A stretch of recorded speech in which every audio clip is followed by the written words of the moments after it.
Hello there, and welcome to Sleepy Cosmos channel.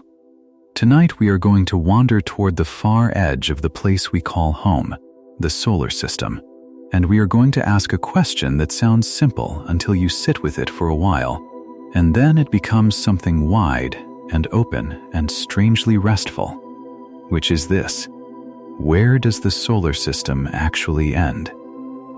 It seems like the sort of thing that should have a fence around it, a line you could point to on a map, a place where you cross a threshold and someone hands you a small paper card that says you have now left. And yet the truth, the tender and roomy truth, is that it has no fence at all. It has no wall, no gate, no final door. It has instead a shore that keeps softening, an edge that dissolves rather than stops, the way dry sand gives way to damp sand, and damp sand gives way to the thin sliding sheets of the shallows, and the shallows give way without any announcement to the open sea. You are allowed, tonight, to drift across that boundary without ever once feeling a line. We will move through this slowly, in no hurry at all, and along the way we will linger over 4 quiet things. We will linger over the planets and the great slow orbits that hold them, and how far out they truly reach. We will linger over the wind that pours off our star, an invisible tide that inflates an enormous bubble around us. We will linger over the frozen outer country of comets and icy worlds, a place so faint and so vast that light itself takes the better part of a year to cross it. And we will linger over the long dissolving hymn at the very end, where the sun's influence thins into the great sea between the stars, and where the question of the edge finally, peacefully, comes undone in your hands. If this channel helps you find your way down into sleep, a like or a subscribe helps the channel reach others who are also lying awake, others who are staring at the ceiling tonight and would be glad of a low voice and a long, slow journey. That is all. There is nothing to do about it now. And none of this is anything you need to hold on to. You do not need to remember the numbers. You do not need to follow the map. You do not need to arrive anywhere at all. Settle in. Let your shoulders ease down, away from your ears, down toward the warm center of yourself. Let your jaw loosen. Let the backs of your hands grow heavy. Let us begin. Let us begin where everything here begins, which is at the star. Picture a warm point of light held in the middle of a great dark room, and understand that this point of light is the reason there is any such thing as a solar system to have an end at all. The sun is not the largest star, nor the brightest, nor the hottest that has ever burned, but it is ours, and it is the anchor to which everything else is loosely tied. Everything you have ever seen in the daytime sky, every planet that has ever wandered slowly across the field of stars, every comet that has ever unfurled its long pale tail is held by the patient pull of this single warm point. And so when we ask where the solar system ends, what we are really asking is a question about reach. How far does the influence of this one star extend before it fades into the influence of all the other stars? How far does its light travel before it is simply one faint dot among the countless dots? How far does its gravity hold before an object out there in the dark no longer belongs to the sun at all, but to the wider night? These are the questions, and you will find as we go that not one of them has a single clean answer, and that this is not a problem to be solved, but a spaciousness to be enjoyed. Think of standing at the top of a wide, flat beach at the very lowest tide, the kind of tide that pulls the water so far out that the sand seems to go on forever. Behind you is the dry land, firm and warm underfoot, the place where you are certain you are on the shore. In front of you, very far away, is the open sea, deep and dark and unmistakably not the shore at all. But between those two certainties lies a long, slow, gorgeous confusion, a place where you honestly could not say where one thing becomes the other. The sand grows cooler and darker as you walk. Then it begins to hold the shine of water just beneath its surface. Then there are thin films of sea sliding over it, so shallow they barely wet the tops of your feet. Then the films become ripples, and the ripples become a few inches of water, and somewhere in there, without any sign, without any fence, without any moment you could point to, you have left the land and entered the sea. This is the true shape of the edge of the solar system. It is not a wall. It is a shore that keeps softening, and tonight you get to walk it in your mind, slowly, at the lowest and most forgiving tide there has ever been, feeling the ground change beneath you without ever once stubbing your toe against a line. We like edges, you and I. We like them because they help us feel safe. A room has walls, and inside the walls, we know where we are. A country has borders, drawn as firm lines on maps, and the lines make us feel that here is one place, and there is another. A day has a beginning when we wake, and an end when we sleep. And so when we look up at the enormous dark and try to think about the solar system, some part of us wants it to have a wall too, a bright clean line past which we could say, there, that is the end. That is where home stops. But the universe is under no obligation to be shaped like a room. The universe, it turns out, prefers the shore. It prefers gradients and fades and long, tender transitions where one thing becomes another so slowly that the change is only ever visible in hindsight. And there is something deeply restful in letting yourself accept that. You do not have to find the wall tonight. There is no wall to find. There is only the softening, and you are allowed to sink into it. So let us begin to walk outward from the warm point of light, and let us begin close in, where the ground is firm and the star is bright, and the idea of an edge still feels very far away. Close to the sun there is warmth and there is speed. The little worlds that orbit here are quick and hot, hurried along by the strength of the star's grip. There is Mercury, a small scorched world with no soft blanket of air, close enough to the sun that its days are furnaces and its nights are deep freezes, whipping around its orbit in a matter of weeks. There is Venus, wrapped in a thick, pale shroud of cloud that hides its surface entirely. A world that turns so slowly on its axis that its day is longer than its year, holding its heat like a sealed pot. There is the Earth, the one you are lying on right now, the pale blue and white marble with its single silver moon, turning you slowly through the darkness, even as you rest. And there is Mars, smaller and colder and rust-red, with its thin dry air and its old dead volcanoes and its wide silent valleys.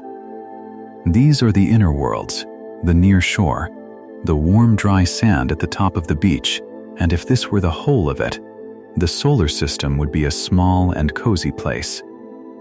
But it is not the whole of it. It is barely the beginning. Because from here, the beach runs outward for a very, very long way, and the water is a great distance still ahead. Between the inner worlds and the giants beyond them, there is a wide gap, and in that gap floats a scattered field of rock and metal, the asteroid belt. Thousands upon thousands of small bodies that never gathered themselves into a single world. You might imagine the asteroid belt as a crowded place, stones jostling shoulder to shoulder, but the truth is far more spacious and far more peaceful than that. The asteroids are so widely spread that if you were standing on one of them, you would very likely not be able to see another one at all. Not with your bare eyes. only the same field of distant stars you would see from anywhere. Space is not crowded. Space is roomy beyond all imagining, and even in its busiest districts it is mostly a soft, dark emptiness, through which a few small things drift, each one alone, each one unbothered, each one falling around the sun on its own patient path. Let that be your first taste of the scale ahead. Even the crowded parts are mostly rest. Even the belt is mostly room. And you, drifting through it in your mind, would find no jostling at all, only the slow turn of the stars and the far warm point of the sun growing gradually smaller behind you. And so we come to the edge of the inner solar system, though of course it is not an edge, only another softening, another place where the sand grows a little cooler underfoot. The star is still bright behind us, still the brightest thing by far, but it has begun to shrink. The warmth on the imagined skin of an imagined traveler has begun to fade to something thinner. And ahead lies the great outer country of the giants, worlds so large they could swallow the earth many times over, worlds made not of rock, but of gas and ice, and slow deep storms. We are still very far from any true end. We have only just begun to feel the ground begin to change. Let your breath lengthen as we go. There is no rush. The tide is out, and the shore runs on. Out past the belt, the distances begin to stretch in a way that is difficult to hold in the mind, and it is worth slowing down here, because this is where the true size of things begins to open up. When you drove from the sun out to Mars, you crossed a certain distance. Now, to reach the first of the giants, you must cross more than twice that distance again, and then keep going. Here is Jupiter, the king of the planets, a world so large that all the other planets together would fit inside it with room to spare. A vast striped globe of swirling gas wrapped in bands of cream and rust and pale gold, turning so quickly that a single one of its days lasts only about 10 hours.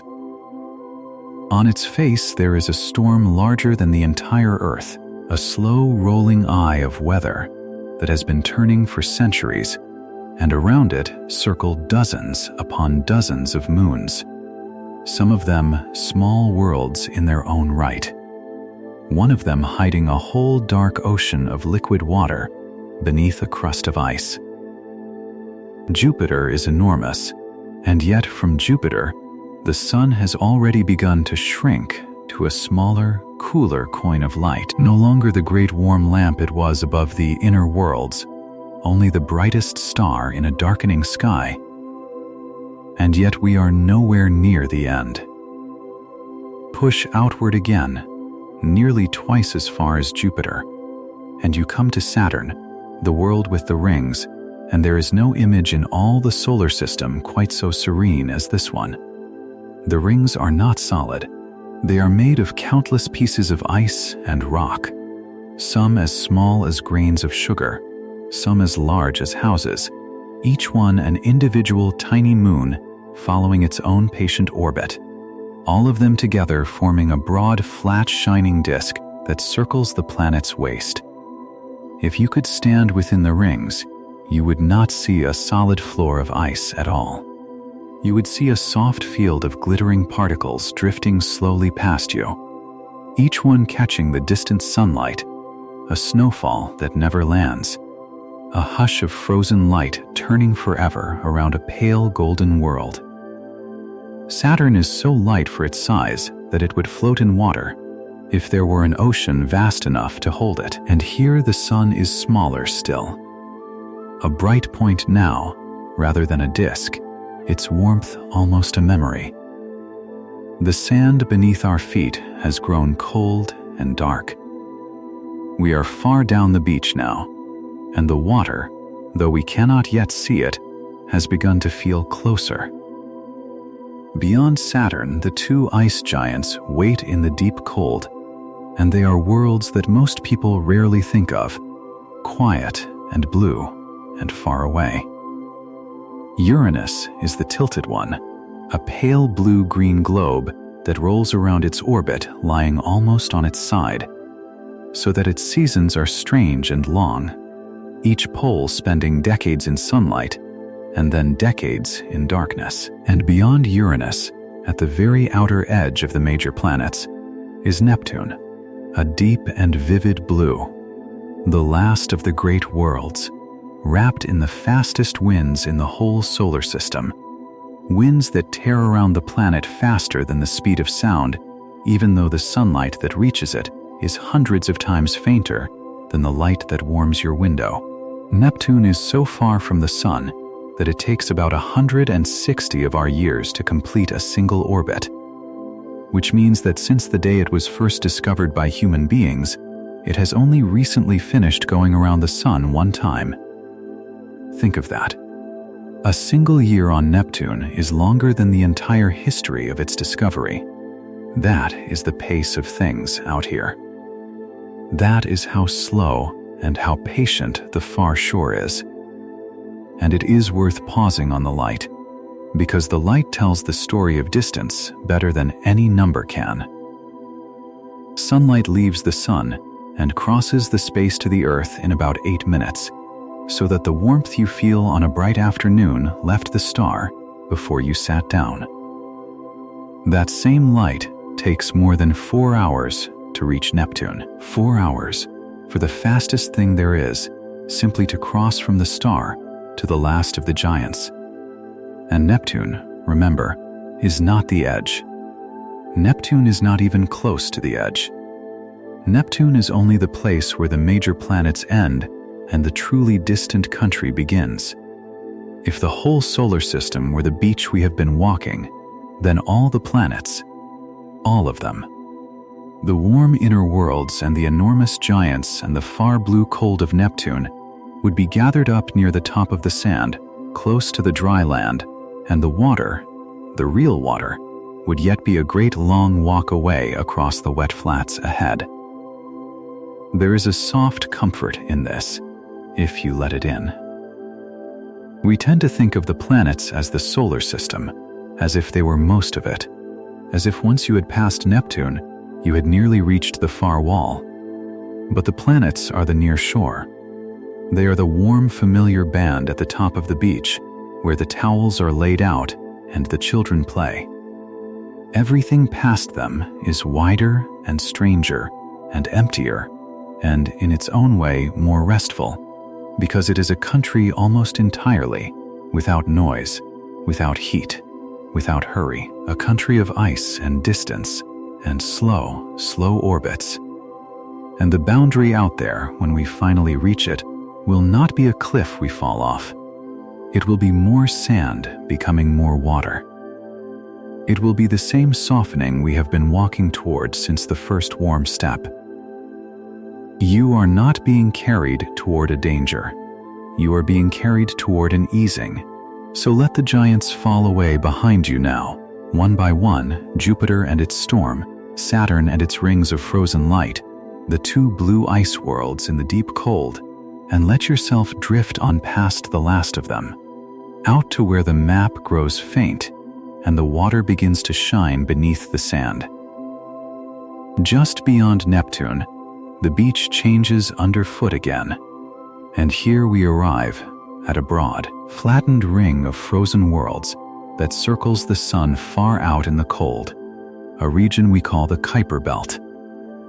If the asteroid belt between Mars and Jupiter was a field of rock and metal, this outer belt is a field of ice, a scattering of frozen bodies made of the same stuff as comets, worlds that formed in the deep cold and have stayed cold ever since, preserved out here like something kept in the back of a freezer, barely touched, barely warmed, held almost exactly as they were when the solar system was young. There are thousands of these icy worlds, and probably many more we have never seen, and they range from tiny drifting chunks to bodies large enough to be worlds in their own right, each one following a long, slow orbit that takes hundreds of years to complete. This is where the sand has grown truly cool and dark beneath our feet, where the first thin films of the far sea have begun to slide over the flats, where the near shore is well behind us and the open water is beginning, at last, to feel real. The most famous inhabitant of this frozen country is Pluto, a small pale world that for a long time we counted among the planets and now count among a different and quieter family, the dwarf planets, though the name should not fool you into thinking it dull. Pluto is a place of astonishing tenderness for a world so far from the sun. It has mountains of water ice as hard as rock, because at those temperatures, ice behaves like stone. It has broad, smooth plains of frozen nitrogen that flow and shift over ages, like slow glaciers of a substance we usually only ever meet as air.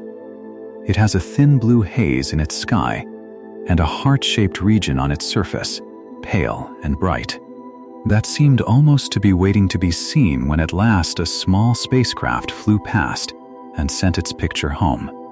And it has companions, moons of its own, the largest so big compared to Pluto that the two of them turn around a point in the space between them, forever facing each other, forever swinging in a slow shared dance out there in the dark. From Pluto, the sun is no longer a disk at all. It is only the brightest star in the sky, a single sharp point of light, giving so little warmth that if you could stand on Pluto's surface, you would be standing in a permanent, gentle twilight, a noon no brighter than the dusk after a summer sunset back home. And it is worth sitting with how faint that light has become, because it tells you how far you have wandered. On Pluto, the sun still rises and sets in its way, yet marks the difference between the lit side and the dark, but its light is so diluted by distance that Pluto's whole long day is dim. And yet, and here is the tender thing, it is not a frightening dimness. It is a soft, even, blue-gray light, the light of a world at rest, a world that has been quietly turning through this same faint glow for longer than there have been oceans on the earth. There is nothing violent out here. There is no storm, no heat, no rush. There is only ice and distance and the slow, patient fall of frozen worlds around a star that has become a bright and distant point. If you have ever stood outside at dusk in the winter, in that blue hour after the sun has gone, but before the dark has fully come, when the snow holds a faint glow and the air is still and every sound seems softened, then you already know a little of what it is like out here. Hold that feeling. That blue winter dusk is the light of the outer solar system, and it is a peaceful light to drift through. There are other worlds out here too, other dwarf planets scattered through the frozen belt and beyond it, each with its own name and its own long orbit. There is one wrapped in a bright shell of ice, so reflective it is among the most mirror-like surfaces in the whole solar system. There is one shaped like a stretched egg, spinning so fast that it has been pulled out long, tumbling end over end through the cold, with a pair of tiny moons and a thin ring of its own. There is one far out and reddened, moving so slowly and so far away that we have only ever seen it as a faint point of light shifting almost imperceptibly against the stars. These are the frozen citizens of the far country, and there are surely many more of them than we have ever counted, drifting unseen in the dark, each one falling around the sun on a path that takes it out and brings it slowly back over spans of time that dwarf whole human civilizations. And not one of them is in any distress. Not one of them is lost. Each one is exactly where the patient pull of the star has placed it, held, carried, unhurried, turning through the long blue dusk. Here, in the Kuiper belt, we might be tempted to say we have found the edge at last. Here is where the planets truly give out. Here is where the last named worlds drift in the cold. But this is only the wet sand, only the shining flats where the first thin water slides in, and the truth is that the belt itself has no clean outer rim. It thins.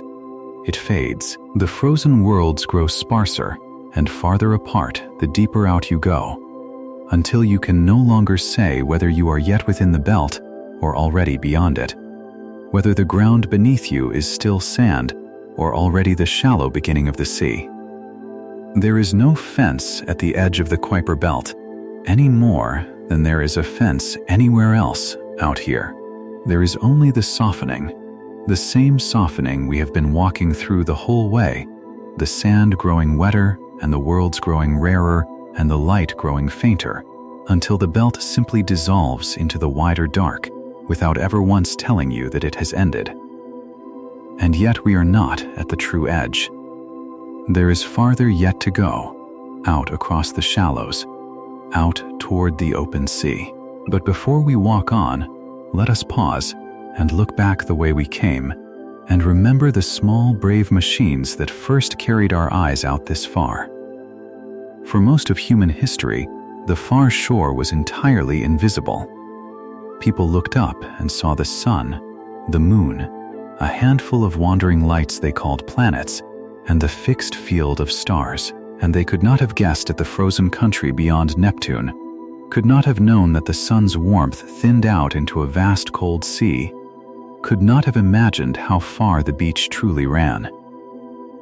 They mapped what they could see, and they told stories about it, and they watched the wandering lights move against the stars, and slowly, over many lifetimes, worked out that these were other worlds, other globes hanging in the same dark, circling the same star.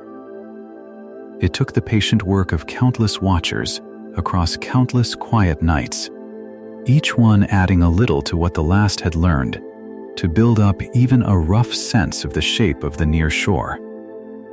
The far shore, the true extent of it, would have to wait until we could build things that flew. And then, within a single human lifetime, we did build them.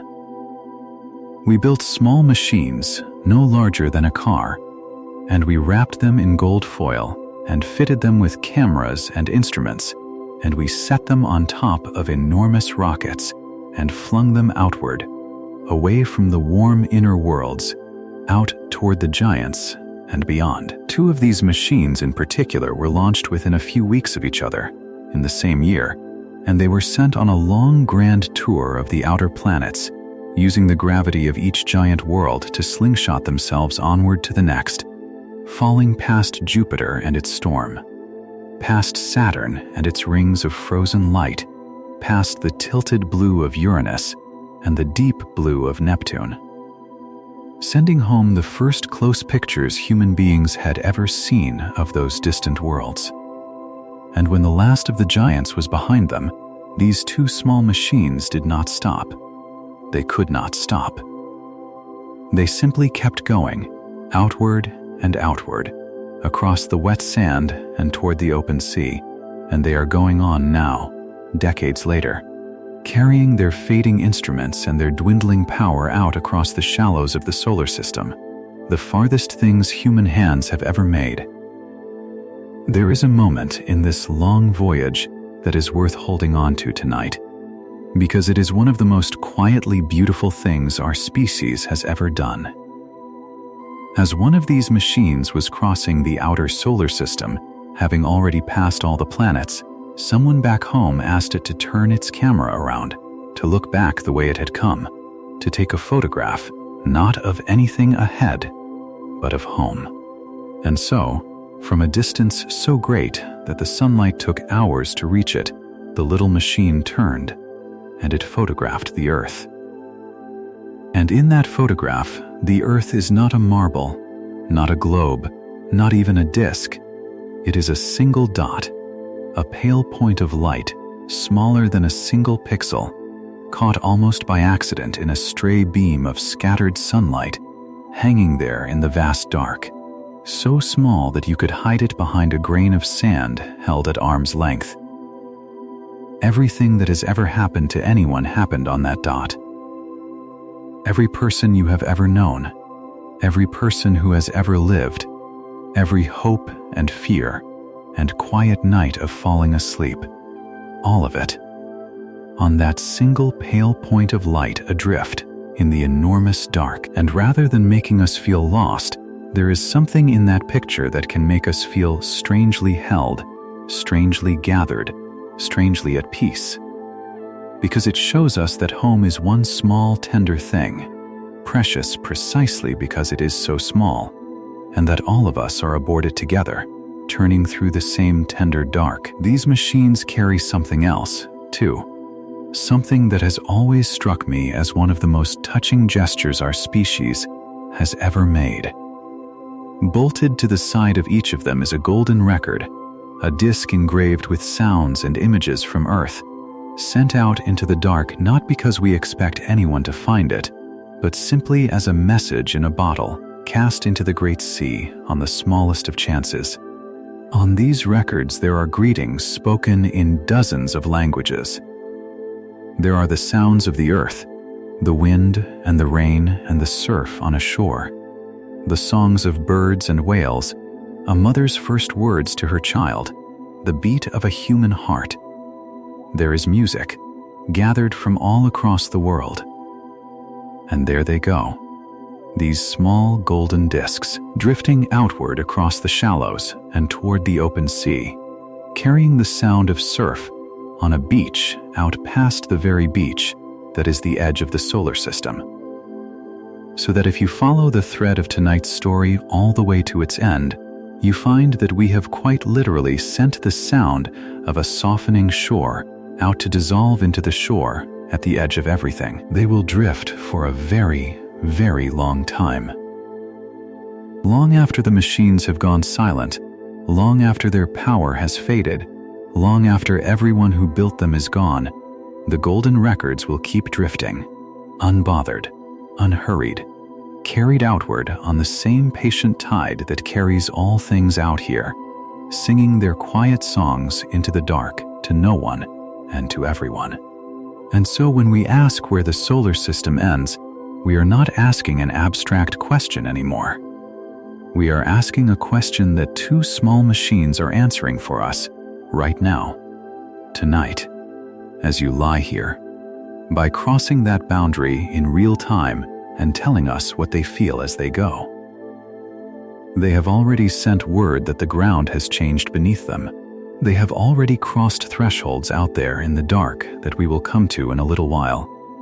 Thresholds that are not walls but softenings, places where the character of the sea around them shifted from the sun's own tide to the wider tide of the galaxy. They felt the change. They reported it home. And then they kept going, out across the shallows, falling on, drifting on, carried on. Let us follow them now, out past the frozen belt, into the strange vast bubble that the sun blows around itself. The great tender dome of wind and light that is, in one true sense, the real body of the solar system. Here is a thing about the sun that you may never have been told, and it changes the whole picture of where home ends. The sun does not only give off light, it also breathes. It gives off a constant, streaming wind, a faint outpouring of tiny charged particles that flow away from it in every direction, all the time, without pause. We call it the solar wind. And it is not wind in the way you feel wind on your face, not air, not anything you could breathe, but a thin, invisible tide of particles pouring off the surface of the star and racing outward into space at speeds so great they are hard to imagine. This wind blows past the Earth. It blows past all the planets. It blows past the frozen belt and the icy worlds and keeps going, out and out, filling the space around the sun with a faint warm breath of the star itself. and as it blows outward in every direction, it pushes back against the thin material that drifts between the stars, and it clears a great space, a vast rounded bubble. And inside that bubble, the sun's own breath holds sway. This bubble has a name. It is called the heliosphere, which simply means the sphere of the sun, and it may be the truest answer of all to tonight's question, because inside this bubble you are within the sun's own atmosphere, within the reach of its breath, and outside it you are in the wider sea of the galaxy. The heliosphere is the sun's own tide pool, held out against the ocean, and its shore is one of the softest and strangest of all the edges we will find. Picture it like this. You are standing again on the wide flat beach at low tide, and now imagine that the sun behind you is not only shining, but gently exhaling, sending a soft, steady breath of warm air rolling down the sand and out across the water. As long as that breath is strong enough to push against the sea air rolling in from the ocean, there is a region near the shore that belongs to the land's own breath, warm and outflowing. But farther out, the breath weakens, spread thinner and thinner the farther it travels, until at last it is no stronger than the sea breeze pushing back against it, and the two meet and mingle. And the land's warm breath can push no farther. That meeting place, that soft boundary where the outflowing breath of home finally balances against the inflowing air of the wider world, is the edge of the heliosphere. It is not a wall. It is a place of balance. A place where two tides lean against each other so evenly that neither one wins. A hushed seam in the dark where the sun's breath finally comes to rest against the breath of the galaxy. As the solar wind races outward, it stays fast and thin for a very long way, far past all the planets, far past the frozen belt. But eventually it reaches a place where it can no longer simply race onward, because ahead of it, the thin material of interstellar space is pushing back, and the wind must abruptly slow. This place has a name, the termination shock, and though the word shock sounds violent, what happens there is only a slowing, a thickening, a place where the fast, thin breath of the sun piles up and grows slow and warm and dense, the way a fast, flat sheet of water sliding up a beach finally slows and gathers and turns to a soft, heaping ripple before it stops. The two small machines we spoke of, the ones drifting outward, have each crossed this termination shock. They felt the wind around them slow. They felt it grow warmer and thicker. They sent word home that the character of the sea had changed, that they had passed from the fast open outflow into a slower, denser region beyond, and that region has its own name. A beautiful one. It is called the heliosheath, the thick, slow shell at the outer edge of the sun's bubble, the piled-up ripple of the star's last breath, the place where the outflowing tide finally begins to turn. And then, farther out still, beyond the slow, thick heliosheath, there is the true outer skin of the bubble, the place where the sun's breath finally balances against the galaxy and can push no farther. This is the Heliopause, and it is, by one of the most reasonable of all definitions, the actual edge of the solar system, the outermost shore of the sun's own atmosphere. Both of the small machines have crossed it now. Each of them, years apart, passed through that final soft seam and felt the change around them, felt the warm, thin breath of the sun give way to the cooler, denser, different material of interstellar space, the sea of particles that belongs not to our star, but to the galaxy as a whole. They crossed from the sun's tide pool into the open ocean, and here is the tender thing, the thing worth holding as you drift toward sleep. When they crossed it, there was no wall, no jolt, no crash. There was only a change in the readings, a slow shift in the numbers, a softening of one tide into another. They passed the edge of the solar system the way you pass from the shallows into the open sea, without ever feeling a line, without ever stubbing against a border, simply drifting on while the water around them quietly deepened and changed. So we have found an edge, a real one, a defensible one. If someone asks you where the solar system ends and wants a place they can point to, you can tell them about the Heliopause, the outer skin of the sun's great breathing bubble, the boundary two of our machines have already crossed. But notice, even here, even at this most honest of edges, that the boundary is not a wall, it is a balance. It is a place where two breaths meet and mingle. It ripples and it shifts. It swells outward when the sun breathes harder, and it draws inward when the sun breathes softer. It is not fixed, and it is not sharp. It is a living, breathing, moving membrane, closer to the surface of a soap bubble than to any wall of stone. And even past it, even once you have crossed into the galaxy's own sea, the sun does not simply vanish behind you. Its light travels on. Its gravity reaches on out, far, far past the Heliopause, holding a whole further country of frozen worlds that lies entirely outside the bubble, out in the interstellar sea, and yet bound to it, carried on, falling slowly around the star. So there is more shore ahead of us even now, more softening, more sand becoming water becoming sea. But before we walk on to that farthest country, let us set down the map for a while and let yourself simply be carried. Imagine that you are lying on your back on something wide and warm, and that this thing you are lying on is drifting outward through the solar system entirely on its own, needing nothing from you, asking nothing of you, carrying you the way the tide carries a floating leaf. You do not have to steer. You do not have to paddle. You do not have to keep watch. The current knows the way, and the current is patient, and the current has all the time there has ever been. You are simply being carried, slowly, outward, across the softening shore, and every part of your body is allowed to grow heavy and let the drifting do its work. Feel the weight of your head sink into whatever holds it. Feel your arms grow heavy and still at your sides. Feel your legs grow long and loose and warm.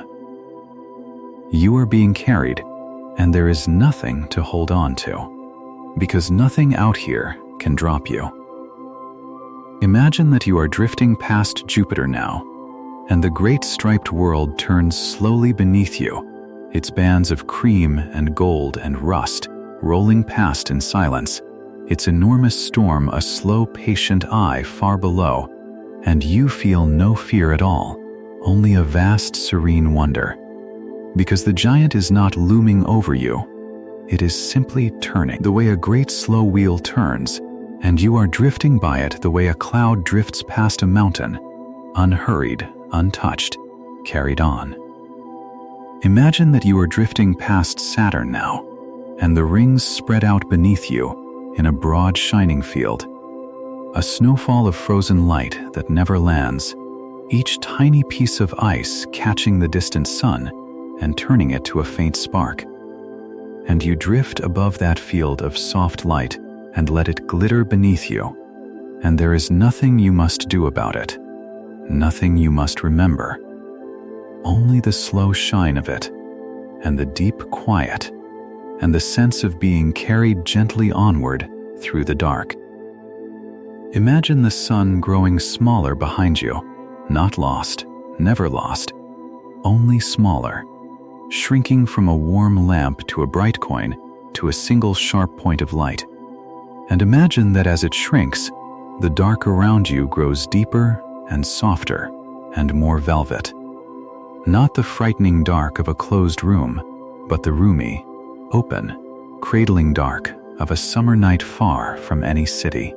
The dark that feels less like emptiness and more like a blanket, less like absence and more like rest. You are being carried out into that dark, It is holding you. It is all around you, above and below and on every side, and it is not cold, because you are wrapped and warm, and it is not empty, because it is full of the faint far light of 1,000,000 stars, and it is not lonely, because the current that carries you has carried countless things this way before, and will carry countless things this way again, and you are simply one more drifting thing, held and carried and at peace. Imagine that you have crossed the wet flats now, the shining sand of the frozen belt, and that the first thin films of the far sea are sliding beneath you, and that you can feel, in the softest way, the ground beginning to give way to water. There is no moment of falling in. There is no plunge. There is only the sand growing thinner beneath you and the water growing deeper, so slowly, so tenderly, that you cross from one to the other without ever once feeling a line. The sea out here is dark and slow and warm, in the way that deep water can be warm, holding your weight, buoying you up, letting you float. You have left the shallows. You are out over the open water now, and it holds you just as easily as the sand did, and you drift on across it, rocked by a swell so long and so slow that it feels less like motion and more like breathing. A great tender rising and falling that matches, if you let it, the rising and falling of your own breath, in and out, carried and released, carried and released. And notice, as you drift, that you are not going anywhere you need to be. There is no shore ahead that you must reach by any hour. There is no far coast where someone is waiting and growing worried.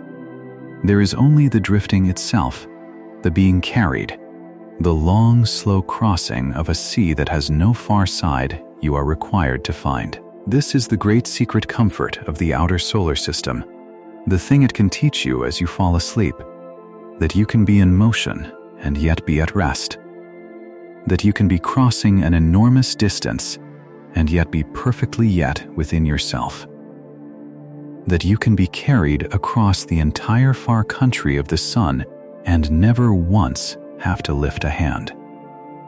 The current is doing all of it. The tide is doing all of it. You are only floating, only breathing, only letting the long, slow swell rock you deeper and deeper into rest. Let your hands drift open. Let your feet fall outward.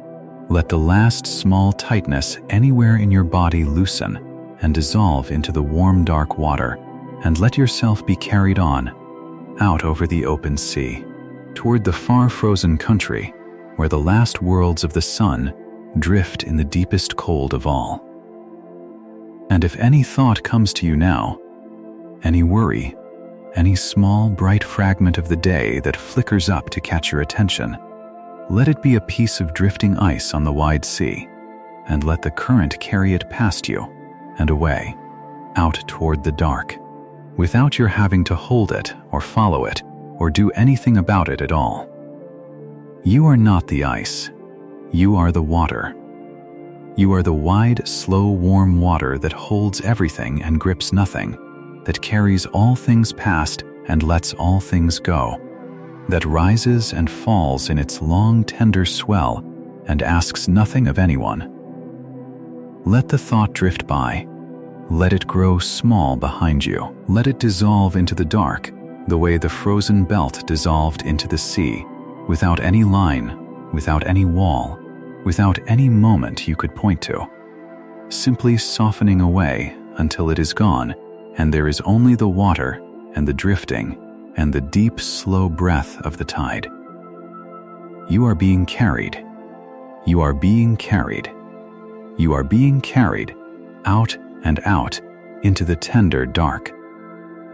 Out beyond the frozen belt, out even beyond the breathing skin of the heliosphere, there is a further country, and it is one of the strangest and most beautiful regions in all the sun's domain.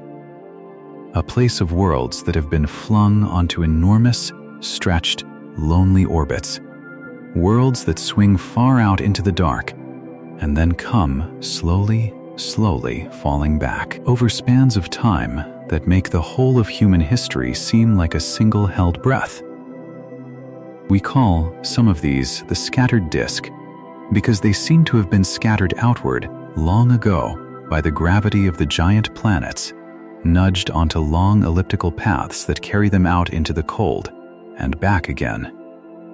And there are others, farther still, so distant and so detached that they do not seem to be tied to the giants at all, worlds on paths so vast that at their nearest they are already far beyond everything we have spoken of, and at their farthest they are lost in a darkness so deep that the sun is barely more than a bright star.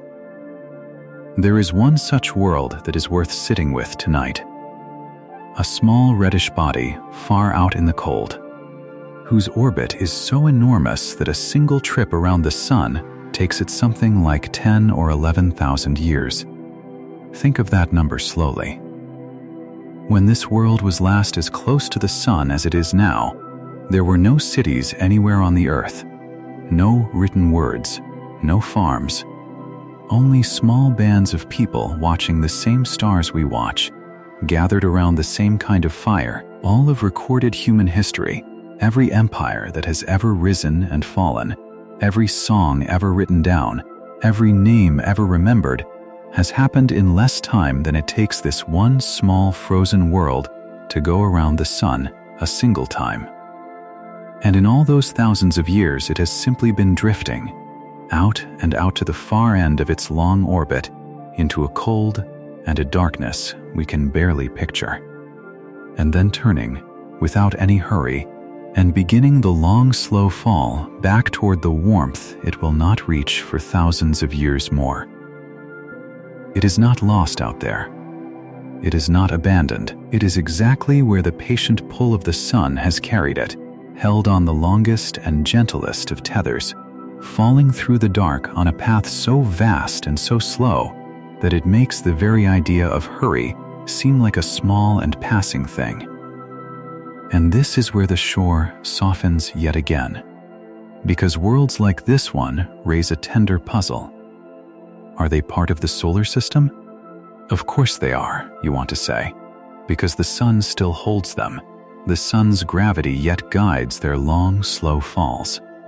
And yet for most of their enormous orbits they drift far outside the heliosphere, far outside the breathing bubble, out in the cold interstellar sea that belongs to the galaxy as a whole, and only rarely and briefly do they come anywhere near the warm inner country. So which is it?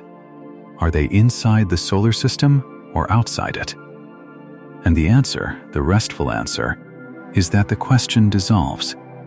Because they are both, because there is no single line that contains them, because one definition of the edge, the breathing bubble, leaves them outside for most of their lives, while another definition, the reach of the sun's gravity, keeps them firmly inside for all of it. The edge is not one edge. The edge is many softenings, laid one over another, and a world can be past one of them and not yet past another, out in the galaxy's sea by the measure of the wind, and still deep in the sun's embrace by the measure of gravity. There is no contradiction here, only spaciousness, only a shore so wide and so gently sloped that different tides mark it at different places, and all of them are true. Imagine standing at the far end of such a world's orbit, out where it spends the long cold centuries of its journey. From here, the sun is only a star. It is the brightest star in the sky, yes, brighter than any other point of light. But it is a star, a single sharp white point, giving almost no warmth at all, and around it, near it, in the sky, you would see the faint gathered points of the inner worlds, all of them crowded together in that one bright direction. The whole warm, familiar country of planets and belts, and the breathing bubble reduced to a small bright huddle in one corner of an enormous dark. And it would not be frightening, it would be still, and vast, and serene, the deepest quiet there is, a place where nothing moves quickly, where nothing is urgent, where a year is nothing and 1,000 years is a single slow breath. If you have ever wanted, even once, to be somewhere truly still, somewhere entirely beyond the reach of hurry, then this is that place. Out here on the far arc of the longest orbit, time itself slows to the pace of drifting ice, and the sun watches over you as a patient, distant star, and you are held, even here, even this far out, on the longest and most tender tether there is. There are surely many such worlds we have never seen, drifting far out on their long, slow paths, too faint and too distant for us to have found them yet, each one a small frozen traveler on a journey of thousands of years. Some of them may be out at the far ends of their orbits right now, lost in the deep cold, invisible to us, and will not come back into view for longer than our whole civilization is likely to last. And there is something restful in knowing that too, in knowing that the solar system is larger and fuller and more populated with quiet drifting things than we have ever managed to map. That out there in the dark, beyond everything we have named, there are worlds falling slowly through the cold that no one has ever seen and no one may ever see, and that they are perfectly well, perfectly held, perfectly at peace, needing nothing from us, asking nothing of us, simply drifting on the longest tides of the sun. You do not have to find them. You do not have to name them. You can simply let them be out there, held and unhurried, as you yourself lie here, held and unhurried, drifting slowly towards sleep. And now, past even these long wanderers, we come to the largest and softest shore of all, the vast and almost unimaginable shell of frozen comets that surrounds the entire solar system like a great faint halo in the dark. Everything we have spoken of so far, all of it, the planets and the belts and the breathing bubble, and even the long, lonely orbits of the far wanderers, all of it is small compared to what comes next. Because surrounding the whole of it, wrapped around the entire solar system like an enormous faint shell, there is thought to be a vast cloud of frozen comets, countless of them, perhaps trillions, drifting in the deep cold at distances so great that the numbers stop meaning very much, and you can only feel them as a kind of soft vastness.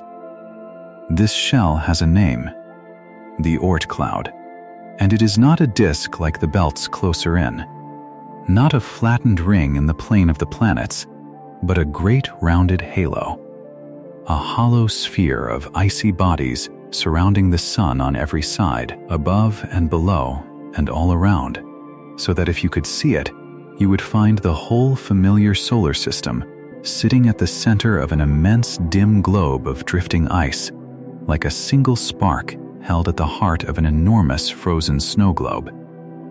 This is the outermost country of the sun's gravity, the farthest shore, the place where the beach finally, at long last, gives all the way over to the open sea. The distances here are difficult to hold, and it is worth going slowly, because the slowness is part of the peace of it. Remember that the sun's light reaches the Earth in about 8 minutes, and reaches distant Neptune in about 4 hours. To reach the inner edge of this great comet shell, that same light must travel not for hours, but for weeks. And to reach its outer edge, its faint dissolving rim, the light must travel for the better part of a year, perhaps even longer. A year. Light, the fastest thing there is, the thing that crosses from the sun to your window in the time it takes to draw a slow breath, would need most of a year to cross from the sun to the far edge of this cloud. That is how far the sun's gravity reaches. That is how wide the far country truly is. And out there, across all that unimaginable distance, drift the comets, uncountable and unhurried, each one a small mountain of ice and dust, each one moving so slowly on its enormous orbit that it might take millions of years to circle the sun even once. Millions of years. There are comets in that far shell that have gone around the sun only a handful of times in the entire history of the solar system. Comets whose single slow year is longer than the age of whole mountain ranges back on Earth. And every now and then, once in a very long while, something out in that vast shell is nudged. Perhaps the faint far pull of a passing star, drifting by at a distance of its own, tugs ever so slightly on one of these frozen travelers. Perhaps the slow tide of the galaxy itself gives it the faintest of pushes, and that nudge, out there in the deep cold, is enough to tip the comet very slightly inward, to send it beginning the longest of all falls, a fall that will take it in from the far shell, down across the interstellar sea. Past the breathing bubble, past the frozen belt, past the giants, and in toward the warm inner country where we live, a fall that may take millions of years to complete. And then, at last, after that unimaginably long journey, the comet swings in close to the sun, and the sun's warmth touches its ancient ice for the first time in ages, and the ice begins to glow and stream away. And the comet unfurls its long pale tail across the sky, and for a few nights a small warm world far below, a world of watchers gathered around their fires, looks up and sees a visitor from the far shore, a traveler that began its fall before there were cities, before there were words, a piece of the outermost edge of the solar system come to hang for a little while in the evening sky, and then it swings back out and begins the long climb home, out toward the great faint shell where it belongs, and it will not return for millions of years more, long after everyone who saw it is gone.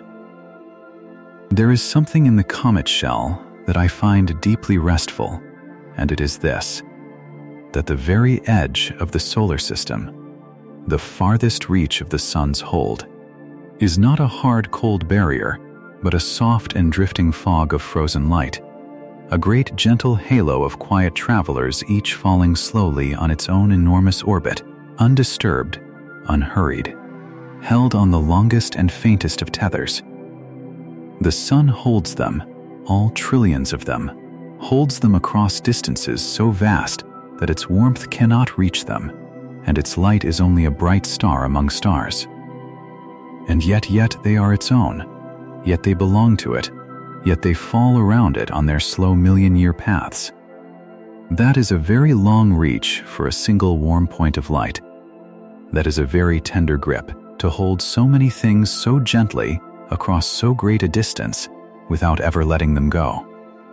And you, lying here, are held by that same patient gravity, held to the surface of your small turning world, which is held in turn to the sun, which reaches out its long, tender arms all the way to that far shell of drifting ice. You are part of it. You are inside it. You are held right now by the same tender grip that holds the farthest comet in the deepest cold, and it will not let you go tonight, and it asks nothing of you, and you are safe within it. And the far rim of the comet shell is, at last, the softest shore of them all, because out there the sun's grip finally grows so faint that it can no longer be told apart from the grip of the other stars. A comet at the very outer edge is held so lightly that the faintest passing tug can steal it away, can carry it off into the wider galaxy, so that it drifts free of the sun forever and belongs, from then on, to the great sea between the stars. And other stars, in their turn, may lose their own far comets to us, so that the outermost edges of the sun's shell and the shells of neighboring stars may mingle and blur and overlap in the dark, each star's faint far halo brushing softly against the next, no line between them, no wall, no border, only a slow, tender mingling of one star's outermost drift with another's. This is the true end of the solar system, and it is not an end at all. It is a place where our shell of frozen light fades so tenderly into the galaxy's own that you could drift across it for a lifetime and never once feel the moment you left home. And now, having reached the farthest shore there is, let us pause here at the outermost rim and let ourselves feel, without any fear at all, how small we are and how held. It is a strange thing, but feeling small can be one of the most comforting feelings there is if you come to it in the right way, in the dark, unhurried, with nothing to prove and nowhere to be. All day long, the world asks you to be large. It asks you to hold things up, to carry weight, to matter, to be responsible, to keep track, to decide. And that is a good and worthy way to spend your waking hours, but it is tiring, and one of the deepest reliefs of the night is to be allowed, for a while, to set all of that down and to be small again. Small and held, the way a child is small and held, carried by something far larger and far more patient than itself. And there is nothing in all of existence larger or more patient than the great dark country we have been drifting through tonight. So let yourself be small within it. Let yourself be one tiny warm point of rest on one small turning world, held to it by gravity, wrapped in its thin blanket of air, circling one ordinary star, which sits near the inner edge of one arm of one galaxy among more galaxies than there are grains of sand on all the beaches of the earth. Let the largeness of it hold you the way the sea holds a floating swimmer, not crushing but buoying, not pressing down but lifting up. Consider how far we have come tonight, and how small the whole of it is against what lies beyond. We began at the sun, and we walked out past the warm inner worlds, and out past the giants, and out across the frozen belt, and out through the breathing skin of the heliosphere, and out along the long, lonely orbits of the far wanderers, and out at last to the great faint shell of comets that marks the farthest reach of the sun's hold. That is an enormous distance. Light itself needs most of a year to cross it. And yet, and here is the thing that can settle you so deeply if you let it, that entire vast country, the whole solar system from the sun to the farthest comet, is only a single tiny point against the distance to the very next star. The nearest star to our sun is so far away that its light, that same swift light, takes not minutes and not hours and not months, but years to reach us, more than 4 years, and between here and there lies almost nothing at all, only the deep open sea of interstellar space, dark and quiet and unimaginably wide. Our whole solar system, everything we have wandered through tonight, would be a single small island in that sea. One lit harbor with the nearest neighboring harbor more than 4 light years off across the dark water. We are small. We are so very small. And there is nothing frightening in it. There is only room, endless room, more room than could ever be needed, a vastness so complete that it can hold anything, absorb anything, carry anything, without ever growing crowded, without ever running short. And within all that vastness, think of how unlikely and how precious it is that there is this one small warm place where you can lie down at night and be safe. Out there, across almost all of that immense dark, there is no air to breathe, and no ground to stand on, and no warmth to rest in. Out there is cold and silence, and the long, slow drift of frozen things. But here, on this one small world, near this one warm star, there is air, and water, and soft ground, and the particular warmth of a place where you can close your eyes and let go. knowing that the world will keep turning without your holding it, that the sun will keep the whole vast country of comets on their tethers without your watching, that the great dark sea will keep on cradling everything in it, including you, without your having to lift a hand. You do not have to keep the solar system together tonight. You do not have to hold the planets in their orbits. You do not have to steer the comets or mind the breathing bubble or keep the far wanderers on their paths. All of it is held by something far older and far more patient than you, and all of it will yet be held when you wake. You are allowed to be small. You are allowed to be carried. You are allowed to set the whole enormous thing down and simply rest. There is an old fear that comes when people think about the vastness of space. A fear of the cold, a fear of the emptiness, a fear of how small and how alone we are against so much dark. But I would like to offer you tonight a different way to hold it, because that fear is only one way, and it is not the truest way.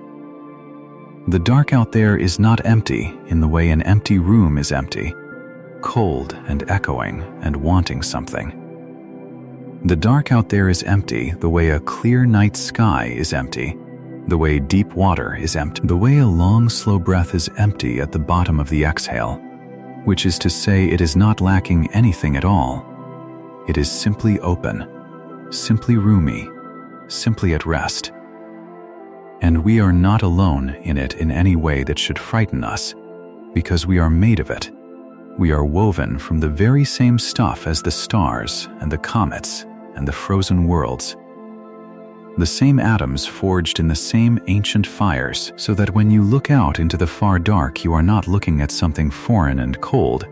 You are looking at your own distant country, the place your body came from, the wide home you have always belonged to. To be small in that vastness is not to be lost in it. It is to be at home in it, held by it, one small, warm, gathered piece of a universe that made you and cradles you and will take you back, in the fullness of time as tenderly as it gave you out. There is nothing to fear in that. There is only rest in that. So rest. And when you are ready, let us drift on to the last question of all, the question of where, in all of this softening, the true edge finally lies. We have found, in our long, slow wandering, not one edge but several, and I think the tenderest way to end our journey is to lay them side by side and see how gently they refuse to agree with one another. There is the edge of the planets, out at Neptune, where the last of the major worlds circles in the deep blue cold. There is the edge of the frozen belt beyond it, which does not so much end as thin and fade into the dark. There is the edge of the breathing bubble, the Heliopause, where the sun's own wind finally balances against the wind of the galaxy, the boundary two of our small machines have already crossed. And there is the edge of gravity, the farthest reach of the sun's hold, out past the great comet shell, most of a light year away, where our star's grip grows so faint it can no longer be told from the grip of its neighbors. 4 edges, 4 shores, and they lie at wildly different distances, one close in and one unimaginably far, and every one of them is real, and every one of them is true, and not one of them is the edge, because there is no the edge. There is only the softening, laid down again and again at different distances by different tides. And this is not a failure of our knowledge. This is not a gap that better instruments will someday close. This is simply the honest shape of the thing. A home does not have a single edge either, if you think about it slowly. Where does your home end? At the walls of your house? At the edge of your garden? At the end of your street? Where the neighborhood you know gives way to streets you do not? At the border of your town? Your region? Your country? Every one of those is an edge, and every one of them is real, and not one of them is the edge. Because home is not a thing with a single wall around it. Home is a thing that fades, a warmth that grows fainter the farther out you go, a familiarity that thins by degrees until, without any line, without any wall, you find yourself somewhere that is no longer home. The solar system is exactly like that. It is a home, and it fades at its edges the way all homes fade, warm and certain at the center where the sun burns bright, growing fainter and stranger, and colder the farther out you drift, until at last, most of a light year out, in the faint mingling of our comet shell with the comet shells of other stars.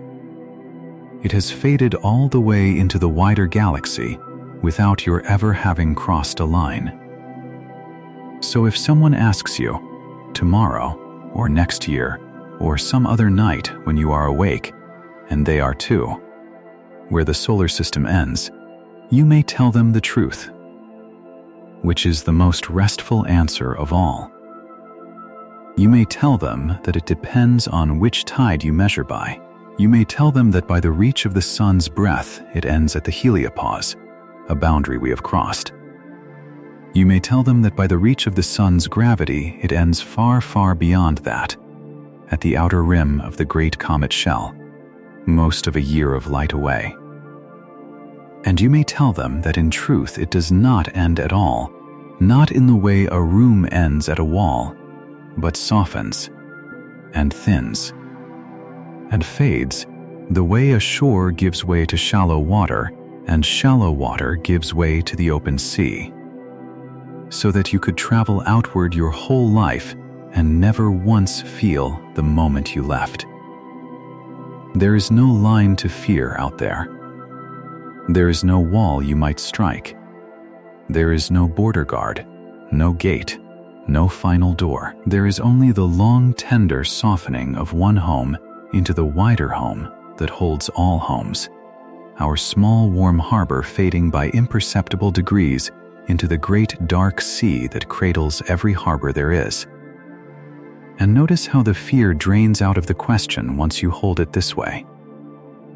When we imagine the edge of the solar system as a wall, some part of us grows uneasy, because a wall is a place where things stop, where you might be trapped inside or shut out, where something ends abruptly and you are left standing at the brink. But there is no brink out here. There is no edge to fall off, no place where the ground gives out beneath you all at once.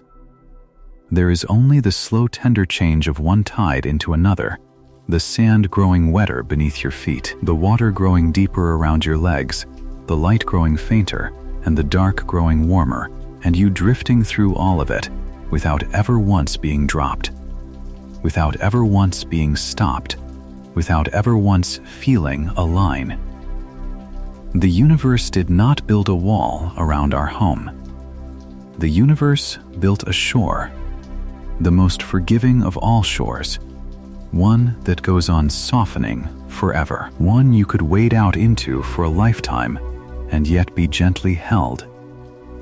And that, in the end, is where the solar system actually ends, everywhere and nowhere, at four shores and at none, in a long, slow dissolving that you are always inside of and never quite cross. There is one more softening worth naming before we turn back towards sleep, and it is the softening of time, because even the shores we have found are not fixed. The heliosphere breathes, swelling and shrinking as the sun grows more and less active over its long, slow cycles, so that its outer skin drifts in and out over the years, a tide that rises and falls on a rhythm of decades. The comet shell is nudged and reshaped over ages by the slow passing of other stars, and the whole solar system itself is not sitting still, but drifting, carried along on its own great orbit around the center of the galaxy, a journey so vast that a single trip takes hundreds of millions of years, so that our little harbor is forever sailing slowly through the interstellar sea, its leading edge pressed gently by the material it moves into, its trailing edge drawn out into a long, tender wake behind it, like the wake of a boat moving through still water at the pace of a dream. Even the shore, then, is in motion. Even the edge drifts. There is nothing fixed to grip out here, and nothing fixed to grip is not a loss, but a release, because it means there is nothing you must hold in place, nothing you must keep from moving, nothing that depends on your vigilance. It is all already drifting, gently, on its own, and it has been drifting since long before you were born, and it will go on drifting long after, and you may let go of it entirely tonight, and it will not falter. Let go then. Let the shore drift. Let the tide breathe. Let the whole vast harbor sail on through the dark without you, and let yourself sink down towards sleep. It is worth knowing, as you drift, a little about the sea our harbor is sailing through, because it is not the pure and perfect emptiness you might imagine. Between the stars there is not truly nothing. There is a thin, thin mist, a faint scattering of gas and dust so sparse that it makes the finest laboratory vacuum on Earth seem crowded by comparison, and yet it is there, spread across the whole vast dark. A soft interstellar fog through which the stars drift like lit boats through a still and misty sea. Our sun and its whole family are moving through a particular soft region of this fog right now, a warm and especially empty pocket that astronomers have come to call the local bubble, a great low-density hollow in the interstellar mist, carved out long ago by the deaths of ancient stars, through which our little solar system has been sailing for a long, long time. And within that larger bubble there are smaller wisps and streamers of slightly thicker fog, and our sun drifts among them, moving out of one and slowly into another over spans of tens of thousands of years, so that the very material pressing against the outer skin of our breathing bubble changes gradually over ages as the harbor sails from one patch of the interstellar sea into the next. And that changing sea has an effect we can actually feel out at the edge, because the thickness of the fog our harbor sails through helps decide how large our breathing bubble can grow.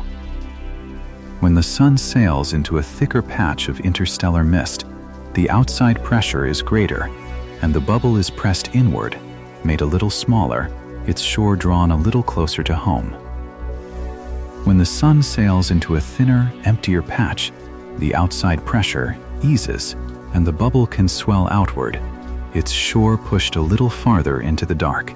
So the edge of the solar system is not only breathing with the sun's own rhythm, swelling and shrinking as the star grows more and less active over its cycles of years, it is also drifting slowly larger and smaller over the long ages as the whole harbor sails through thicker and thinner reaches of the interstellar sea. The shore softens, and the shore breathes, and the shore drifts. And the shore swells and shrinks with the changing fog outside, and through all of that ceaseless slow motion, the sun holds everything within it just as gently as ever, never letting go, never faltering, only adjusting its long, tender embrace to the changing water it sails through. There is a faint wind out here too, of a kind. Because the sun is moving through the interstellar mist, that mist seems to blow past us, a soft, steady interstellar breeze flowing through the solar system from the direction we are heading, so thin you could never feel it, so faint it is barely there at all, and yet real. A gentle drift of galactic material passing through our harbor and out the other side.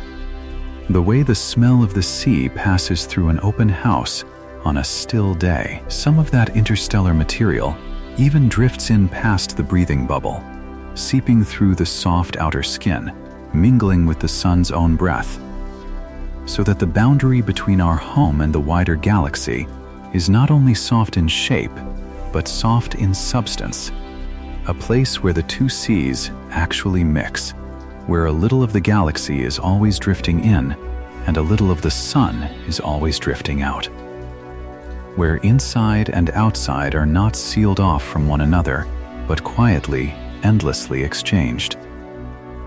Even at its most definite, then, even at the breathing bubble's outer skin, the edge is porous, permeable, a membrane rather than a wall, a place of soft exchange rather than hard division. There is no sealed border anywhere in all of this. There is only mingling, only softening, only the slow tender trade of one sea for another across a shore that never quite closes. And far out in that interstellar sea, in every direction, there are the other stars, our neighbors, each one a sun of its own, each one with its own breathing bubble and very likely its own family of worlds and its own faint far shell of frozen comets. The nearest of them is a small huddle of 3 stars, drifting together more than 4 light years off, and beyond them are others, and beyond those still others, scattered through the local region like far lamps seen across a vast dark harbor at night. And here is a thing to hold gently as you sink toward sleep.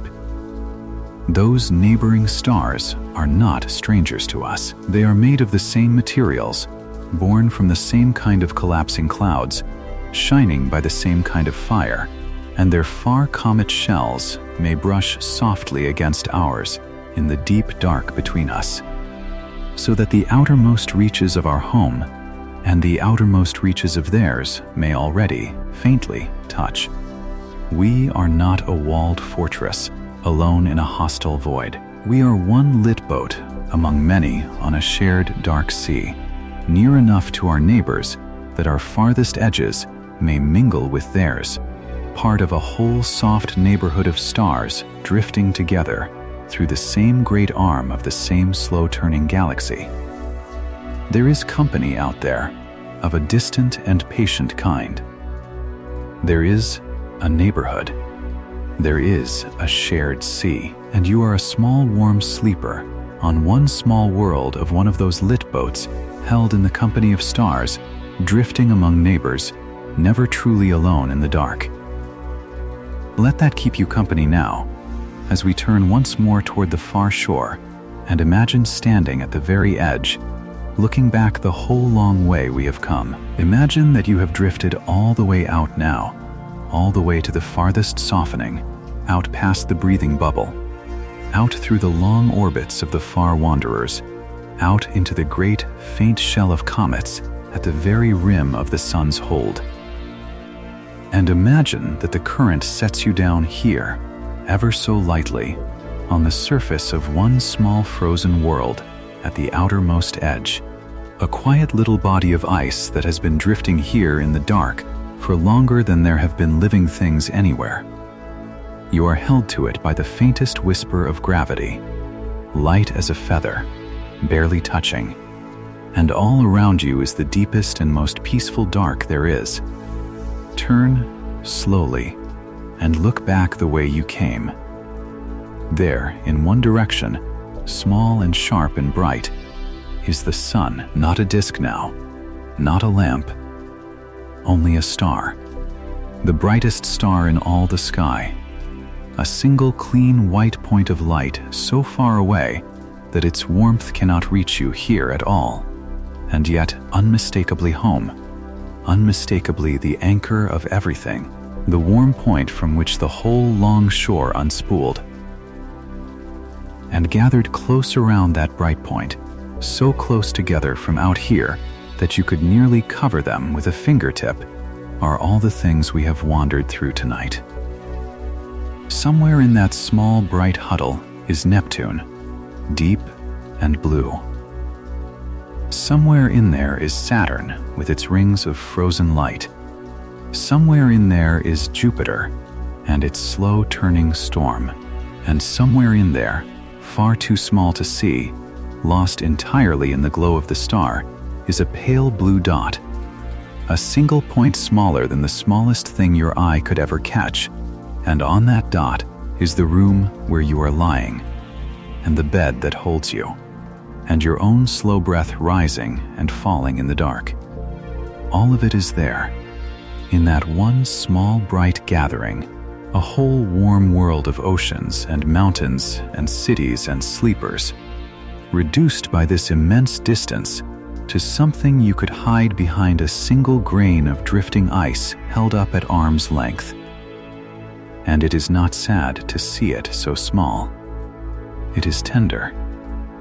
It is the way you might look back at a lit window from far down a dark road on a winter night. The whole warm life of the house gathered into one small glow, precious exactly because it is so small and so far and so warm against so much dark. Feel how still it is out here. There is no wind you could feel. There is no sound at all, no rustle, no hum, no distant traffic.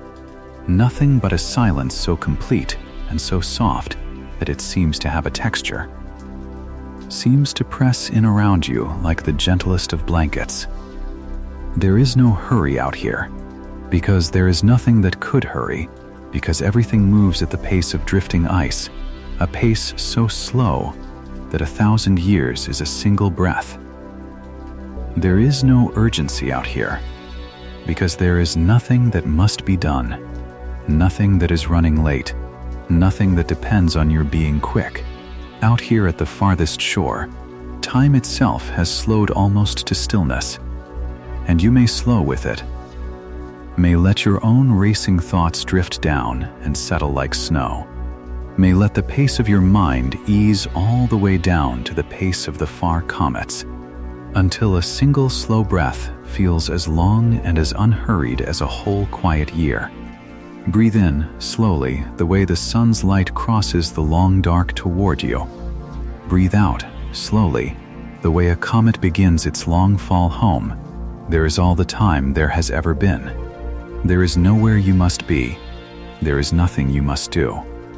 And now let the current lift you again, gently, from the little frozen world, and let it carry you back, not quickly, never quickly, but in a long, slow homeward drift across the whole vast country we have crossed, back in past the great shell of comets, back past the long, lonely orbits of the far wanderers, back through the soft outer skin of the breathing bubble, where the galaxy's sea gives way once more to the sun's own warm breath, back across the thick, slow heliosheath and in through the termination shock, where the wind quickens and thins around you again, back across the frozen belt, its icy worlds drifting past you one by one in the deepening light, back past Neptune's deep blue and the tilted blue of Uranus, back past Saturn's field of shining ice, back past Jupiter's slow storm, back through the wide, roomy quiet of the asteroid belt, back toward the warm inner worlds and the growing warmth of the star. And all the while the sun grows, from a sharp bright point to a small warm coin to a great warm lamp, and the light around you deepens from starlight to daylight, and the warmth returns to your imagined skin, and you come home, slowly, gently, carried the whole long way without ever lifting a hand, until you are here again, on this small blue world, in this quiet room, in this bed, in this body, warm and safe and held, having crossed the entire solar system and back and never once felt a line. You are home. You were always home. Even at the farthest shore, you were only ever drifting within the one warm harbor that has always held you, and it holds you still. I have been wondering, as we drifted, why it is that this question tugs at us so. Why we so want to know where the solar system ends, and I think it is because we are creatures who live our whole lives among edges, and edges are how we make sense of things. We wake and we sleep, and the day has an edge. We are born and we die, and the life has an edge. We love and we part, and the closeness has an edge. Everywhere we look in our small, warm lives there are boundaries, thresholds, lines where one thing becomes another, and so it is natural, deeply natural, to look up at the great dark country of the sky and expect it to have edges too, to want the solar system to end somewhere the way a day ends, or a room ends, or a life ends, with something you can point to, something clean, something final. And what the sky offers us instead, so gently, is a different and kinder truth, which is that not all endings are walls. Some endings are softenings. Some endings are shores. Some endings are so slow and so tender that you cross them without ever feeling a line, drifting from one state into another, the way the warm sand gives way to the shallow water, and the shallow water gives way to the open sea. And I think there is a comfort in that which reaches far beyond astronomy, a comfort you are allowed to take with you down into sleep, and to keep for whenever you need it. Because if the greatest and grandest boundary we know of, the very edge of our whole solar system, turns out to be not a wall, but a softening, not a cliff, but a shore, then perhaps some of the boundaries closer to home are gentler than we fear as well.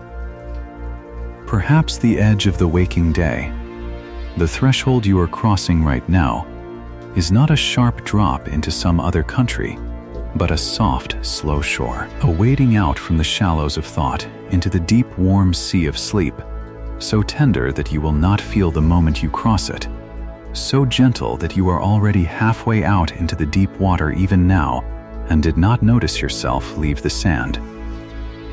You are not falling off any edge tonight.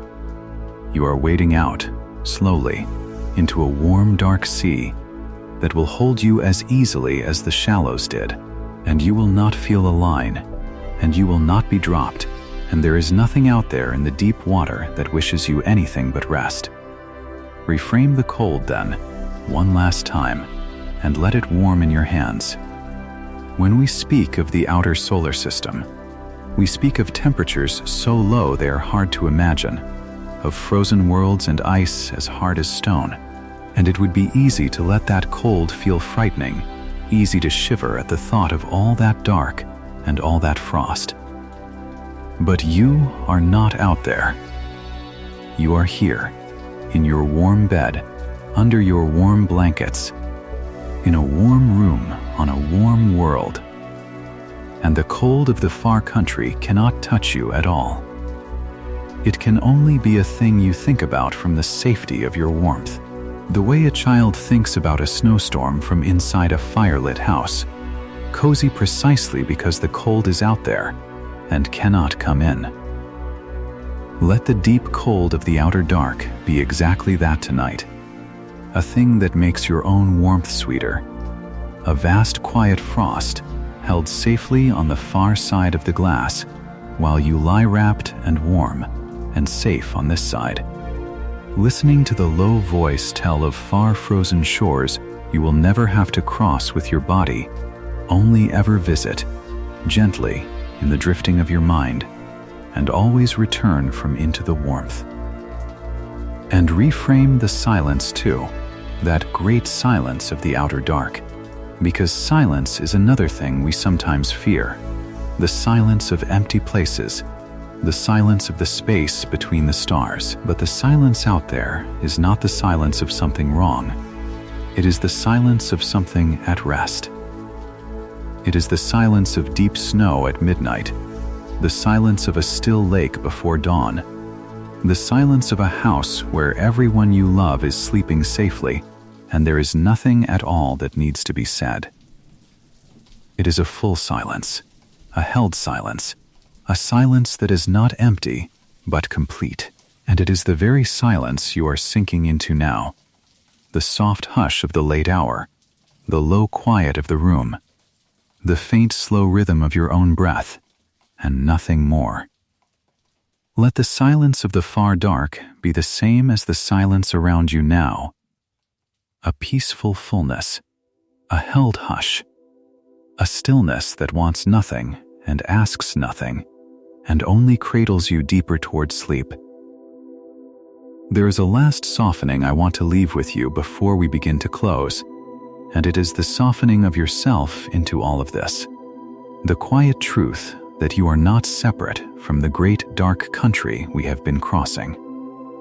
The atoms that make your body, the calcium in your bones and the iron in your blood, and the very breath of oxygen filling your chest.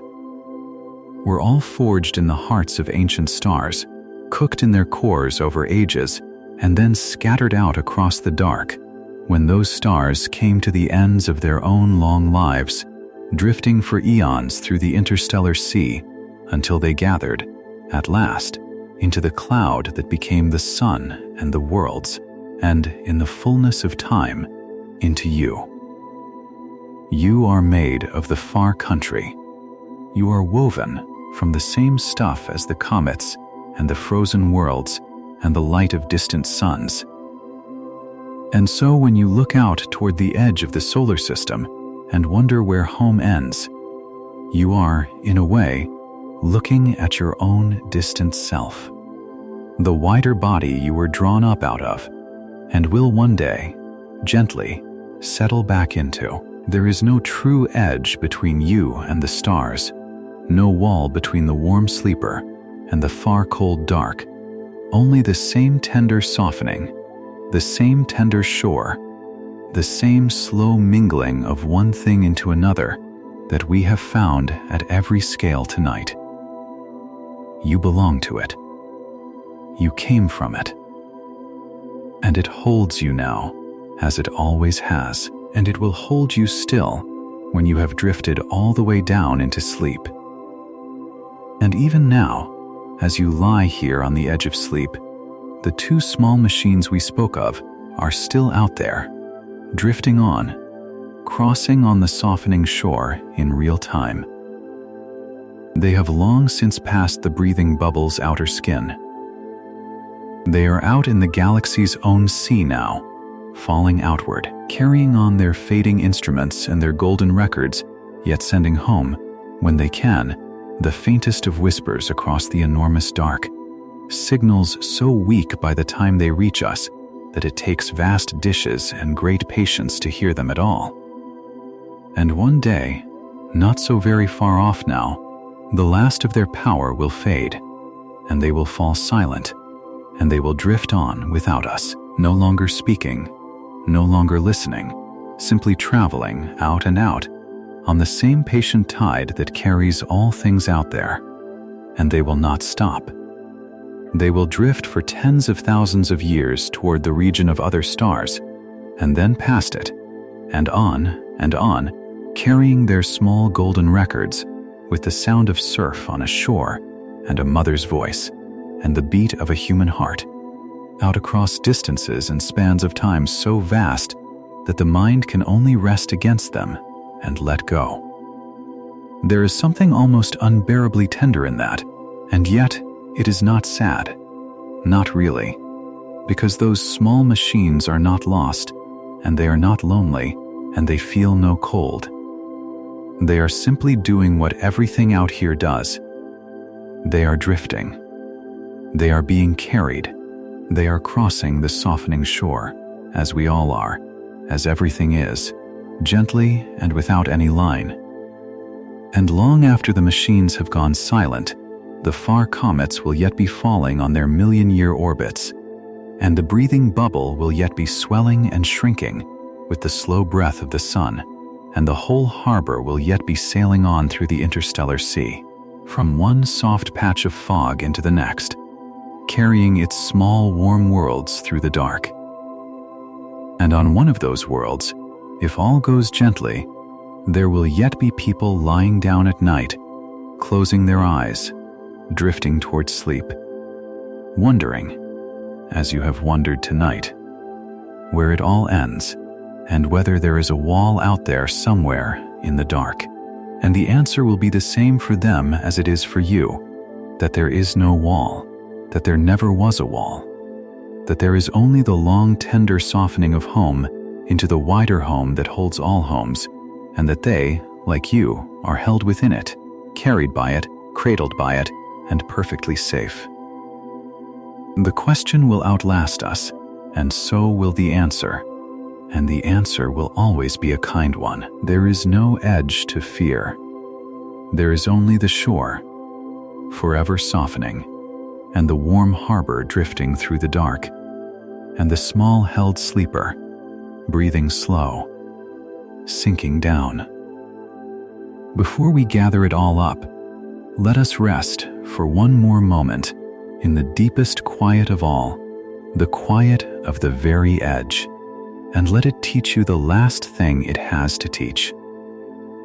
Out at the softening shore, where our comet shell mingles with the shells of other stars, there is a stillness so complete that it can hold everything and disturb nothing. A stillness that has been keeping itself out there since long before the Earth had oceans, and will keep itself long after. Nothing rushes there, nothing is late there, nothing is owed, and nothing is late, and nothing is missing. The frozen worlds drift on their million-year paths, unhurried and unbothered. The faint light of the distant sun falls softly across them, giving no warmth, asking no attention. And the great slow tide of the galaxy turns beneath it all, so patient that a single turn takes longer than there have been mountains on the Earth. This is the pace of the far shore, and it is a pace you are allowed to borrow tonight, to slow your own turning mind down to let your thoughts drift and settle, and go still at the speed of drifting ice. Let your thinking slow to that pace now. If a thought rises, let it rise as slowly as a comet begins its long fall, and let it drift by as slowly as that comet drifts, and let it fade as gently as the frozen belt fades into the open sea, without your having to push it, or chase it, or hold it, or answer it. There is time out here, all the time there has ever been, so much time that nothing needs to be rushed, and nothing needs to be resolved, and nothing needs to be finished before you sleep. The far shore does not finish anything. It does not resolve anything. It simply drifts, and softens, and holds, and lets everything cross it in its own slow time. You may do the same. You may leave everything unfinished tonight, every thought half drifted, every worry half dissolved, and it will be perfectly well, because out here at the softening edge, nothing must be complete to be at peace. The comets are not finished with their orbits, and they are at peace. The machines are not finished with their journey, and they are at peace. The whole harbor is not finished with its long turn through the galaxy, and it is at peace. And you do not have to finish anything either. You may simply drift, half done and wholly held, out across the softest shore there is, into rest. And notice, if you can, how the whole long journey we made tonight was really one single motion, repeated over and over at larger and larger scales, the same tender gesture happening again and again all the way out. The warm sand gave way to the cool sand. The inner worlds gave way to the giants. The giants gave way to the frozen belt. The frozen belt gave way to the breathing bubble's edge. The breathing bubble gave way to the long orbits of the wanderers. The wanderers gave way to the great comet shell. And the comet shell gave way, at the very last, to the open sea of the galaxy itself. Softening after softening after softening, the same tender fade nested inside the same tender fade, like ripples spreading outward on still water, each one wider and fainter than the last. None of them a wall, none of them a line, all of them the same gentle giving way. It is a beautiful shape when you hold it whole, and it is a restful one, because it means there was never a single hard edge anywhere on the entire journey, not one, from the warmth of the sun to the farthest cold. It was soft all the way out. It was soft all the way down. And you may trust it to be just as soft as you make your own last small crossing tonight, out from waking into sleep. So let us begin now to gather all of this up and to lay it down, and to let you go the rest of the way into rest. Tonight has been about a question that turned out to be softer than it sounded, the question of where the solar system actually ends. Tonight has been about the warm point of the sun, and the near shore of the inner worlds, and the great giants turning slowly in the cold. Tonight has been about the frozen belt beyond Neptune, and the pale blue dusk of distant worlds, and the small brave machines that carried our eyes out across the dark. Tonight has been about the breathing bubble of the sun's own wind, and the soft seam of the Heliopause where two tides lean against each other. Tonight has been about the long, lonely orbits of the far wanderers, and the great faint shell of comets that surrounds us all, and the neighborhood of stars our little harbor drifts among. And most of all, tonight has been about a shore that keeps softening, an edge that dissolves rather than stops, sand giving way to shallow water, giving way to open sea, a boundary you drift across without ever feeling a line. There is no wall out there. There is no wall out there. There is no wall out there. Only the shore, only the softening, only the long, slow, tender fade of home into the wider dark. You are held. You are held. You are held by the same patient gravity that holds the farthest comet in the deepest cold, and it will not let you go tonight. You are safe. You are safe. You are safe in your warm bed on your small blue world, in the one warm harbor that has always cradled you. And none of this needs anything from you tonight. You do not need to remember the planets or the belts or the breathing bubble. You do not need to hold the names of the far worlds or the numbers of the distances. You do not need to reach any shore or cross any sea or arrive at any answer. You do not even need to remember the question. All of it can drift away now, like ice on the wide, slow water, carried past you and away into the dark, while you stay exactly where you are, warm and still and held. The solar system will keep itself together without your watching.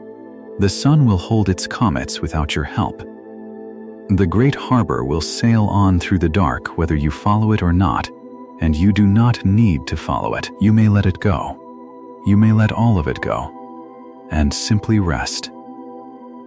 When this recording ends, another quiet exploration is waiting on the screen, another long, slow journey out into the dark, and you do not need to do anything to find it.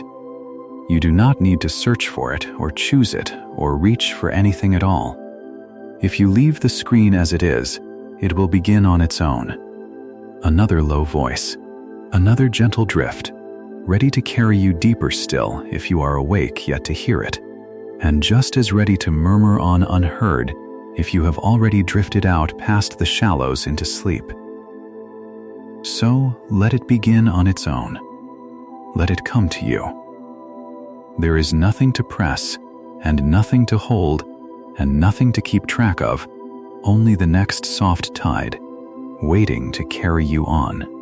And if some small part of you is drifting yet, half awake, turning something over in the dark, I will leave you with one quiet question to carry down toward sleep, not to answer now, only to hold gently as you go.